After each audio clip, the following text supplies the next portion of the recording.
Hello বন্ধুরা, চলে এসেছি আজকে একটা নতুন ভিডিও নিয়ে। আজকে আমি তোমাদের সাথে শেয়ার করব আমার 14 দিনের ট্যুর প্ল্যান। কিভাবে সেখানে আমরা ঘুরেছি, সেখানে আমরা কি করেছি, কীরকমভাবে মজা করেছি, সব তোমরা কিন্তু আমার চ্যানেলে দেখতে পাবে। তাই ভিডিওটা শুরু করার আগে চ্যানেলটাকে লাইক, শেয়ার আর সাবস্ক্রাইব কিন্তু করে দিও, নাহলে কিন্তু নতুন তোমরা কিন্তু ভিডিও পাবে না। তো দিনটা ছিল 25শে মে। আমরা একদম সকালবেলা বেরিয়ে গেছিলাম এয়ারপোর্টের উদ্দেশ্যে। রাস্তায় যেতে যেতে আকাশের মেঘটা এতটাই সুন্দর লাগছিল যে আমি না ক্যাপচার করে কিন্তু থাকতে পারলাম না। আমাদের বাড়ি থেকে এয়ারপোর্টের দূরত্ব ছিল মাত্র 30 মিনিট। তাই দেখতে দেখতে সময় কখন চলে গেল আমরা কিন্তু নিজেই বুঝতে পারলাম না। তাই এই সুন্দর ওয়েদারের মধ্যে আমরা উপভোগ করতে করতে এয়ারপোর্টে কিন্তু চলে এসেছিলাম। আমাদের ফ্লাইট ছিল দুপুর 1:30টার সময়। তার জন্য আমরা সকালবেলা 10:30টার সময় লাঞ্চ করে একদম বেরিয়ে গেছিলাম, কেননা রাস্তায় আর লাঞ্চ পাবো না কি আমরা জানি না। মেনলি 10:30টার সময় ব্রেকফাস্টই হয়, আর আমরা কিন্তু 10:30টার সময় দুপুরে লাঞ্চ করেই একদম বেরিয়ে পড়েছিলাম। সকাল 10:30 বেরিয়ে যাওয়ার কারণ, কেননা এয়ারপোর্টে পৌঁছতেও আমাদের সময় লাগবে, আর এয়ারপোর্টে পৌঁছেও অনেক কাজও করতে হয়। তার জন্য আমরা কিন্তু সকাল 10:30টার সময় বেরিয়ে গেছিলাম। দেখতে দেখতে আমরা কলকাতা এয়ারপোর্টে কিন্তু অলরেডি পৌঁছে গিয়েছি। এখানে মাত্র 10 মিনিট টাইম দেয় লাগেজ নামানোর জন্য। এয়ারপোর্টে পৌঁছে যেটা আমাদের নিজেদের করতে হয়, পিএনআর নাম্বার দিয়ে নিজের মুখটা সিলেক্ট করতে হয়, তারপরে আমরা এয়ারপোর্টে ঢুকতে পারবো। ঢুকে পড়েছি। আমাদের ফ্লাইট ছিল ইন্ডিগোর ফ্লাইট, তাই আমরা ইন্ডিগোর কাউন্টারে যাব। সেখান থেকে লাগেজ চেকিং করে আমরা তারপরে যাব সিকিউরিটি চেক আপে। যদি এইসব করতে করতে অনেকটা কিন্তু সময়ও কিন্তু আমাদের চলে গিয়েছিল। ইন্ডিগোর কাউন্টার থেকে আমাদের কিন্তু বোর্ডিং পাসও দিয়ে দিয়েছে। আমরা এখন বোর্ডিং পাস কালেক্ট করে সরাসরি এখন প্লেনের দিকে ঢুকে যাচ্ছি। আমি যখন এখানে ভিডিওটা করছিলাম তখন আমাদের বলা হয়েছিল এখানে ভিডিও করা বারণ, তাই আমি বেশিক্ষণ ভিডিওটা করতে পারিনি। এখন আমরা প্লেনের ভেতরে ঢুকে গিয়েছি। এখন আমাদের সিট খোঁজার পালা। আমাদের যে বোর্ডিং পাসটা দিয়েছিল সেখানেই সিট নাম্বার দেওয়া ছিল, তো সেখান থেকে সিট নাম্বার আমরা খুঁজে নিয়ে বসে পড়েছি। এখন কিন্তু প্লেন কিন্তু অলরেডি ছাড়তে শুরু করে দিয়েছে। একটু পরে স্পিড নেমে তারপরেই কিন্তু আমরা একদম গন্তব্যস্থলের দিকে চলে যাব। তাহলে চলো।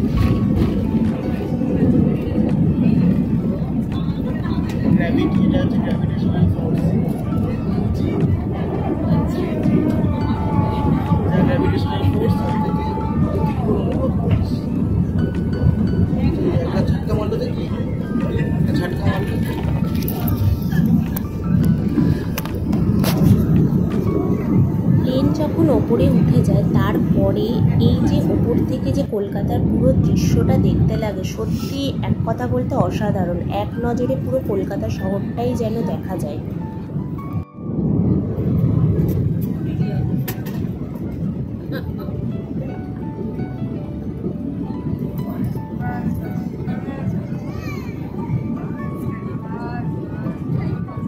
একটা জিনিস জানো তো কি, আমরা এখন যাচ্ছি সিমলার দিকে। আমাদের চণ্ডীগড় এয়ারপোর্টে নামতে হবে, তাই আগেই বলা হয়েছিল সমস্ত উইন্ডো বন্ধ করে দিতে।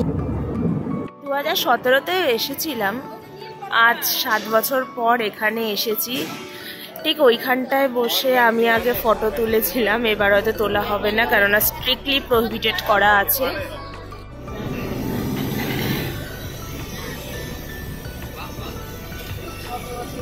সেখান থেকে আমরা গাড়ি নিয়ে একদম চলে যাচ্ছিলাম সিমলার উদ্দেশ্যে। আমাদের কিন্তু চণ্ডীগড় থেকে সিমলা যেতে লেগে গেছিলো প্রায় 4 ঘন্টার মতো।